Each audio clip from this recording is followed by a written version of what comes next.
নবীজি আদমের ডাইনে যে সন্তানগুলো আছে তারা হচ্ছে জান্নাতি সন্তান, তারা জান্নাতের মধ্যে আছে। তাদের নাজ নিয়ামত দেখে আদম নবী হাসে। আর যখন বাম দিকে তাকায়, বাম দিকে তাকানোর পরে আদম নবীর যে সকল সন্তানেরা আছে তারা হচ্ছে জাহান্নামী, তারা বিভিন্ন জাহান্নামের আযাবে তারা নিয়োজিত আছে। এই জন্য তিনি বামে তাকালে কাঁদেন। এই জন্য নবীজি হযরত আদম উনি বামে তাকালে কাঁদেন আর ডানে তাকালে হাসেন। সুবহানাল্লাহ। এরপরে আল্লাহ নবীজিকে নিয়ে চলে গেলেন, আবার দ্বিতীয় আসমানে চলে গেলেন। দ্বিতীয় আসমানে যাওয়ার পরে আসমানের দরজার ফেরেশতা প্রশ্ন করলেন, প্রশ্নের জবাব দেওয়ার পরে দরজা খুলে গেলেন। দ্বিতীয় আসমান খুলে গেল। দ্বিতীয় আসমানের পরে হযরত ঈসা নবীর সাথে দেখা সাক্ষাৎ, ঈসা নবীর সাথে দেখা সাক্ষাৎ করে আবার 3 নম্বর আসমানে চলে গেল। 3 নম্বর আসমানের দরজা যখন নবীর পরিচয় দেওয়া দিয়ে দিছে তখন 3 নম্বর আসমানের দরজা খুলে গেছে। 3 নম্বর আসমানে যাওয়ার পরে হযরত ইউসুফ নবীর সাথে সাক্ষাৎ। ইউসুফ নবীর সাথে যখন আমাদের নবীর সাক্ষাৎ হয়, আমাদের নবীজি বলেন, ওগো নবীজি আপনি কত সুন্দর। ইউসুফ নবী বলেন, আপনি আমার সৌন্দর্য দেখে আপনি আমাকে বলতেছেন সৌন্দর্য। ওগো নবীজি আমি দেখি আপনি তার চাইতে আরো অনেক বেশি সুন্দর। সুবহানাল্লাহ। দুনিয়াতে যত সৌন্দর্য দিয়েছে সকল সৌন্দর্যের চাইতে বেশি দিয়েছে ইউসুফ নবী। আর ইউসুফ নবীর চাইতে আরো হাজার লক্ষ কোটি গুণ বেশি সুন্দর আমাদের নবীজি। ইউসুফ নবীর সাথে নবীজি সাক্ষাৎ হয়ে গেলেন। ইউসুফ নবী দোয়া দিতেছেন। আবার 4 নম্বর আসমানে চলে গেলেন। ওখানে গিয়ে দেখলেন হযরত ইদ্রিস আলাইহিস সালাতু ওয়াস সালাম। এখানে ইদ্রিস আলাইহিস সালাতু ওয়াস সালামের সাথে সাক্ষাৎ হয়ে গেল। 5 নম্বরে গেছেন। 5 নম্বর আসমানের উপরে গিয়ে দেখলেন হযরত হারুন আলাইহিস সালাম। ওনার সাথে সাক্ষাৎ মোলাকাত হয়ে গেছে। যখন 6ষ্ঠ আসমানে গেলেন, 6ষ্ঠ আসমানে যাওয়ার পরে দেখেন হযরত মূসা আলাইহিস সালাতু ওয়াস সালাম। মূসার সাথে সাক্ষাৎ হয়ে গেল। যখন 7ম আসমানে চলে গেলেন, 7ম আসমানে যাওয়ার পরে দেখেন হযরত ইব্রাহিম আলাইহিস সালাতু ওয়াস সালাম। ওখানে কাবার বরাবর একটা বাইতুল মামুর মসজিদ আছে। ওই বাইতুল মামুর মধ্যে হযরত ইব্রাহিম আলাইহিস সালাতু ওয়াস সালাম দেওয়ান দিয়ে বসে আছেন। আর দুনিয়া যত শিশু তার অবস্থায় বাচ্চা মারা গেছে সকল শিশুদেরকে নিয়ে হযরত ইব্রাহিম আলাইহিস সালাম খেলা করে। ওখানে বাইতুল মামুরে নবী বসে আছেন। আর দুনিয়াতে যত শিশু অবস্থায় বাচ্চা মারা গেছে সকল শিশুদেরকে নিয়ে হযরত ইব্রাহিম আলাইহিস সালাম ওখানে খেলা করে। সুবহানাল্লাহ। তো হযরত মুহাম্মদুর রাসূলুল্লাহ সাল্লাল্লাহু আলাইহি ওয়াসাল্লাম 7ম আসমানে যাওয়ার পরে হযরত ইব্রাহিম আলাইহিস সালামের সাথে সাক্ষাৎ। উনিও আল্লাহ নবীকে দোয়া করলেন। এরপরে গেলেন সিদরাতুল মুনতাহা। এরপরে গেলেন আরশে মুআল্লা, আরশে আযীম আল্লাহর সাথে। আলহামদুলিল্লাহ الذي لم يزل عالما قديرا حيا قيوما سميعا بصيرا والذي على معالم العلم أعلامه ودنا وشعائر الشرع أحكامه ونشهد أن لا إله إلا الله وحده لا شريك له ونشهد أن سيدنا وسندنا وحبيبنا وطبيبنا وطبيب قلوبنا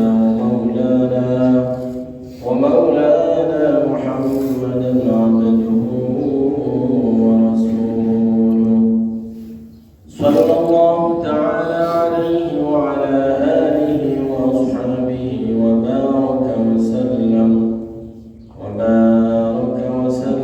تسليما كثيرا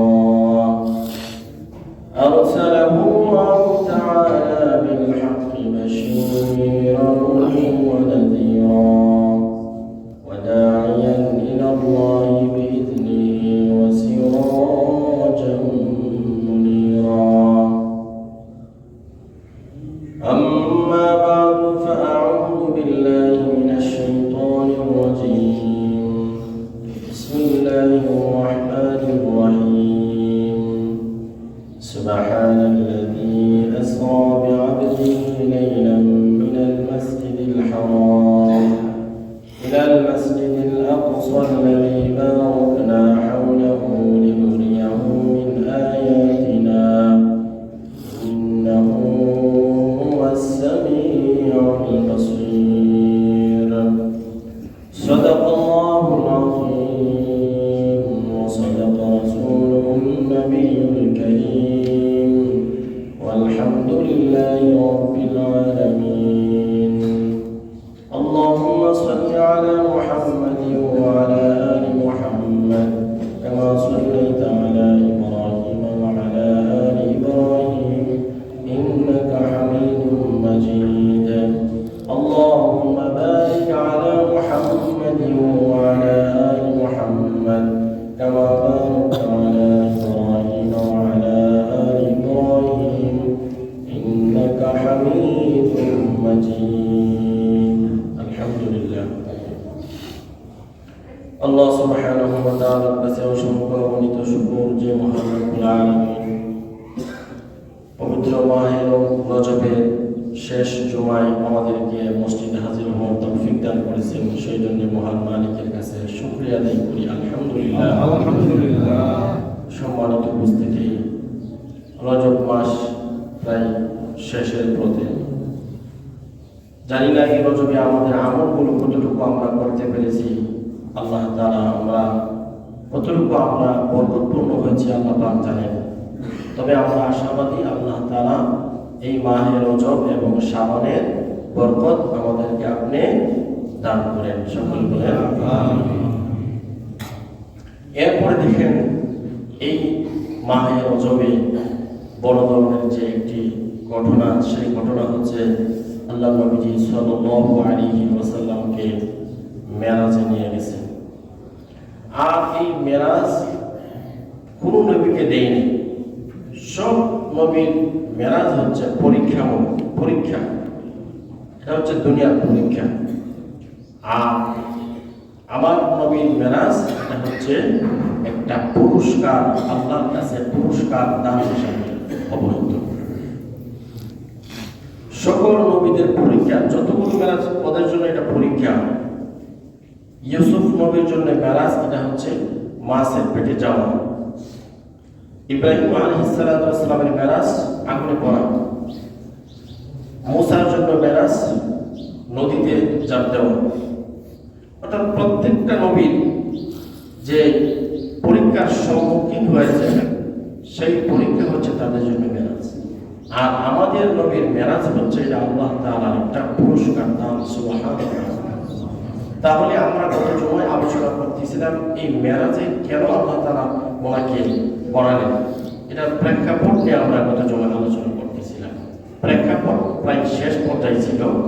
যখন এই প্রেক্ষাপট শেষ, নবীজির দুঃখ কষ্ট যখন নবীজির ভিতরে লালন করতেছিল, তখন আল্লাহ সুবহানাহু ওয়া তাআলা জিবরাইল আলাইহিস সালাতু ওয়াস সালামকে বললেন, হে জিবরাইল, তুমি আমার হাবিব মুহাম্মদ সাল্লাল্লাহু আলাইহি ওয়াসাল্লামকে আমার কাছে নিয়ে আসো। সুবহানাল্লাহ। মুহাম্মদকে আমার কাছে নিয়ে আসো। ওই সময় হযরত মুহাম্মদুর রাসূলুল্লাহ সাল্লাল্লাহু আলাইহি ওয়াসাল্লাম সাহাবে আবু তালিব নবীজির চাচাতো বোন হযরত উম্মে হানির ঘরে উনি ঘুমিয়ে আছেন মক্কাতুল মুকাররমায়। নবীজির চাচাতো বোন হযরত উম্মে হানির ঘরে যখন ঘুমিয়ে আছেন, তখন রাতের একাংশ থেকে উম্মে হানির ঘরের ছাদ ফাঁকা করে জিবরাইল আলাইহিস সালাতু ওয়াস সালাম নিচে নামছেন। সুবহানাল্লাহ। নিচে নামার পরে আল্লাহ রাসূলের কদম মুবারকে গিয়ে টকটক করে নবীজিকে সজাগ করলেন। হঠাৎ নবীজি আশ্চর্য হয়ে গেলেন, তুমি তো আমার ঘরে সবসময় আসো, আজকে এত রাত্রে আসলা কেন? প্রথম। দ্বিতীয়, তুমি দরজা দিয়ে না এসে তুমি সাত ভেদ করে আসলেন। সুবহানাল্লাহ, এটা তো একটা আশ্চর্যের বিষয়, তাই না? সবসময় আসার কথা দরজা দিয়ে, তুমি আজকে সাত ভেদ করে আসলে কেন? সাত ফাঁকা করে নিচে নামলে কেন? জিবরাইল আলাইহিস সালাতু ওয়াস সালাম নবীজিকে উত্তর দিলেন যে, নবীজি, আজকে আপনার কাছে যেইভাবে আমি আশ্চর্যান্বিত অবস্থায়, আজীব অবস্থায় আসছি আপনার কাছে, এখন থেকে সফর পর্যন্ত যতগুলো ঘটনা ঘটবে সকল কিছু আপনার আশ্চর্যিত হয়ে যাবে, আপনার কাছে আজীব মনে হবে। সুবহানাল্লাহ। আমি যখন সাত ভেদ করে আপনার কাছে আসছি, এটা যখন আপনার কাছে উল্টো মনে হয়েছে, আজীব মনে হয়েছে, এখন থেকে যতগুলো কাজ হবে সকল কাজ হবে উল্টো, সকল কাজ হবে আপনার কাছে আজীব। সুবহানাল্লাহ।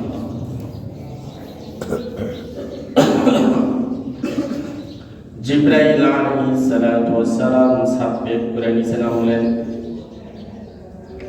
নিচে নামার পরে আল্লাহর নবীজি পা মোবারকের মধ্যে গিয়া নড়া দিলেন। নবীজি উঠলেন, নবীজিকে জিবরাইল সালাম দিলেন। নবীজিকে বললেন, ও নবীজি, আপনার এখন থেকে আমার কাছে সফর করতে হবে আমার সাথে, আপনাকে আল্লাহ তাআলা সালাম জানিয়েছেন। জিবরাইল নবীজিকে নিয়ে মক্কাতুল মুকাররমা হাতিমে কাবার মধ্যে নিয়ে চলে গেলেন। ওখানে গিয়ে জমজম কূপের পানির কাছে চলে গেলেন। জমজম কূপের পানি দিয়া নবীজির বুকু বিদীর্ণ করলেন। নবীজির হৃৎপিণ্ডটাকে খুলে জমজমের পানি দিয়া নবীজির কলবটাকে ধুইলেন। নবীজির কলবটা খোলার পরে স্বর্ণের পেয়ালার মধ্যে রাখলেন। এরপরে সকল কিছু জমজম কূপের পানি দিয়ে সকল কিছু ধুইলেন। ধোয়ার পরে আবার যেইভাবে অবস্থা ছিল সকল কিছু নবীজির বুকের মধ্যে আবার দিয়ে দিলেন। অটোমেটিকলি লেগে গেল। হযরত আনাস রাদিয়াল্লাহু তাআলা বলেন, আমি নবীজির কাছে 10 বছর খেদমত করছি। 10 বছর খেদমত করছি। হযরত আনাস মালিক রাদিয়াল্লাহু তাআলা বলেন, 10 বছর খেদমত করা অবস্থায় নবীজির যৌবন হাফসাতে হয়েছে কেউ দেখে নাই। আমি 10 বছর খেদমত চলাকালীন আমি নবীজির বুকটার মধ্যে দেখেছি একটা ছিঁড়া ফাড়ার মতো। নবীজিকে বললাম, নবীজি, আপনার বুকের মধ্যে এমন একটা মতো চিহ্ন কেন? আল্লাহ নবীজি বলছেন, আমাকে যখন আল্লাহ তাআলা মেরাজ করাবেন তখন আমার বুকটাকে ওপেন হার্ট সার্জারি করলেন। আমার পিণ্ডটাকে জমজম পানি দিয়া ভালোভাবে ধুইলেন। এখান থেকে আরেকটা প্রশ্ন, যদি আল্লাহ তাআলা নবীজিকে মেরাজে নেবেন, মেরাজে নেওয়ার আগে নবীজির হৃৎপিণ্ডটাকে কেন জমজম পানি দিয়া ধুইলেন? প্রশ্ন আছে। বলেন, মেরাজে যাওয়ার সময় যতগুলো ঘটনা ঘটবে, যত কিছু দেখবে, আজীব কিছু দেখবে, এই দৃশ্য দেখার পরে নবীজি সহ্য করতে পারবে। এই জন্য জমজম পানি দিয়ে নবীজির আত্মাটাকে ভালোভাবে ধুইলেন। কেন? এই নবীজির আত্মার মধ্যে আরো শক্তি দিয়ে দিলেন। সুবহানাল্লাহ, যেন সকল কিছু নবীজি সহ্য করতে পারে।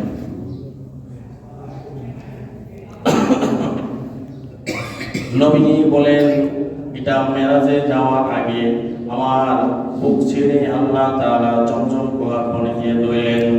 তারপরে জিবরাইল আলাইহিস সালাতু ওয়াস সালাম বললেন, নবীজি, আপনি বুরাকের মধ্যে উঠেন, আপনাকে নিয়ে যাওয়া হবে বাইতুল মুকাদ্দাসে। এখন আসেন বুরাক নিয়ে কথা হবে। এমন একটি বুরাক, যে বুরাকটা আপনার বিদ্যুতের চাইতে আরো অতি দ্রুতগামী। সুবহানাল্লাহ, বিদ্যুতের গতি হচ্ছে 1,83,000 মাইল গতিতে চলতে পারে বিদ্যুৎ। আল্লাহ নবী বলছেন, এই বুরাক এমন একটি গতিতে চলে, চোখের দৃষ্টি আপনার যতক্ষণ পর্যন্ত যাবে তার চাইতে আরো বেশি দূর যাবে। সুবহানাল্লাহ, তাহলে আমাদের চোখের দৃষ্টি আসমান পর্যন্ত, আমরা সূর্য দেখতে পাচ্ছি না? সূর্য দেখতে পাচ্ছি, তার চাইতে আরো বেশি দ্রুতগামী এই বুরাক। আল্লাহ নবীজিকে সেই বুরাকের মধ্যে উঠালেন। জিবরাইল আলাইহিস সালাতু ওয়াস সালাম বুরাকের সামনে বসলেন, নবীজিকে মাঝখানে বসালেন। পিছনে হযরত মিকাইল আলাইহিস সালাতু ওয়াস সালামকে বসালেন। নবীজিকে নিয়ে এমন ভাবে রওনা হয়ে গেলেন, এক পর্যায়ে ইসরিফ নামে এক জায়গার মধ্যে নবীজিকে নিয়ে নামলেন। জিবরাইল বলেন, ওগো নবীজি, আপনার এখানে নামতে হবে। বলে, এখানে কেন? আপনার এখানে একটা স্টপেজ দিতে হবে। এখানে নামছেন, এখানে নাইবা 2 রাকাত নামাজ পড়লেন, নামাজ কালাম শেষ, আবার বুরাকের মধ্যে উঠে গেলেন। নবীজি জিবরাইলকে প্রশ্ন করেন, ওগো জিবরাইল, এখানে যে জায়গার মধ্যে আমরা নামলাম ওই জায়গাটার নাম কি? জিবরাইল বলেন, ওই জায়গার নাম হচ্ছে ইয়াসরিব। ইয়াসরিব, যেই জায়গাটার নাম পরবর্তীতে পরিবর্তন হয়ে মদিনাতুল মুনাওয়ারা হয়ে গেছে। সুবহানাল্লাহ। জিবরাইল বলেন, ওগো নবীজি, আপনি মেরাজ থেকে আসার পরে আপনার এই জায়গার মধ্যে আসতে হবে। এখন যেই জায়গার নাম আছে ইয়াসরিব, আপনার যখন এই ইয়াসরিবে আপনার কদম মুবারক লাগবে, তখন এই ইয়াসরিব নাম পরিবর্তন হয়ে মদিনাতুল মুনাওয়ারা হয়ে যাবে। নবী যখন মক্কাতুল মুকাররমা ছিলেন, তখন ওই জায়গায় আমরা সূরার মধ্যে দেখি সূরা বানী ইসরাঈল বা সূরা নাস মদিনা, আবার অন্য সূরা মক্কিয়া। এই মক্কিয়া আমরা কি বুঝি? সূরা শুরুতে, যেই সূরার শুরুতে মক্কিয়া আছে ওই সূরা আমরা বুঝবো মক্কাতুল মুকাররমায় অবতীর্ণ হয়েছে। আর যেই সূরার শুরুতে আমরা দেখি মদিনা, তার মানে আমরা বুঝতে হবে ওই সূরা নবীজি যখন মদিনা মুনাওয়ারা ছিলেন তখন এই সূরা নাযিল হয়েছে। তাহলে এই মদিনার আগের নাম ছিল ইয়াসরিব। যখন নবীজি সাল্লাল্লাহু আলাইহি সাল্লাম মদিনা মুনাওয়ারা পা রাখলেন, তখন এই ইয়াসরিব নাম পরিবর্তন হয়ে মদিনাতুল মুনাওয়ারা নাম হয়ে গেছে। সুবহানাল্লাহ। এরপরে জিবরাইল নবীজিকে নিয়ে আবার বুরাকে নিয়ে চলে গেলেন। বুরাকে চলতে চলতে বাইতুল মুকাদ্দাসে চলে গেলেন। বাইতুল মুকাদ্দাসে যাওয়ার পরে গিয়ে দেখলেন ওখানে সকল নবীরা একসাথে আছে। নবীজিকে সালাম জানানোর জন্য সকলে অপেক্ষমান। আল্লাহর নবীজি গেছেন, সকল নবীদের সাথে নবীজির দেখা সাক্ষাৎ, সকল নবীদেরকে নিয়ে এখানে নামাজ পড়লেন, 2 রাকাত নামাজ পড়লেন। এখানে নামাজের ইমামতি করলেন আমাদের নবী মুহাম্মদুর রাসূলুল্লাহ সাল্লাল্লাহু আলাইহি ওয়াসাল্লাম। নামাজ শেষ হয়ে গেছে, নবীজি আবার বাইরে চলে যাবেন। বাইতুল মুকাদ্দাস থেকে বের হওয়ার পরে জিবরাইল নবীজির সামনে 2টা পেয়ালা আনছেন, একটার মধ্যে দুধ আরেকটার মধ্যে শরাব। তখন কিন্তু মদ পান করার কোনো আয়াত নাযিল, মদ পান করা হারাম সম্বন্ধে কোনো আয়াত নাযিল হয় নাই। আল্লাহ নবীজিকে একটা পেয়ালার মধ্যে দুধ আরেকটা পেয়ালার মধ্যে শরাব, 2টা পেয়ালা আল্লাহ নবীজির কাছে ধরে দিয়েছেন। আল্লাহ নবীজিকে বলেন, আল্লাহ জিবরাইল, এই 2টার মধ্যে কি? নবীজি বলেন, আমি কোনটা পান করব? জিবরাইল বলেন, আপনার যেটা ইচ্ছা আপনি ধরতে পারেন। জিবরাইল হিকমত করে দুধের পেয়ালার মধ্যে ধরলেন। সুবহানাল্লাহ। জিবরাইল হযরত আমাদের নবীজি দুধের পেয়ালার মধ্যে ধরলেন। জিবরাইল বলেন, ওগো নবীজি, আপনি দুধের পেয়ালার মধ্যে ধরছেন, আপনি ভালো কাজ করছেন, কিন্তু এমন একটি সময় আসবে শরাব হারাম হয়ে যাবে। যদি আপনি শরাবের মধ্যে ধরতেন, তাহলে আপনার যত উম্মত দুনিয়াতে আসবে প্রত্যেকটা উম্মত দিন হারা হয়ে যাবে। প্রত্যেকটা উম্মত তার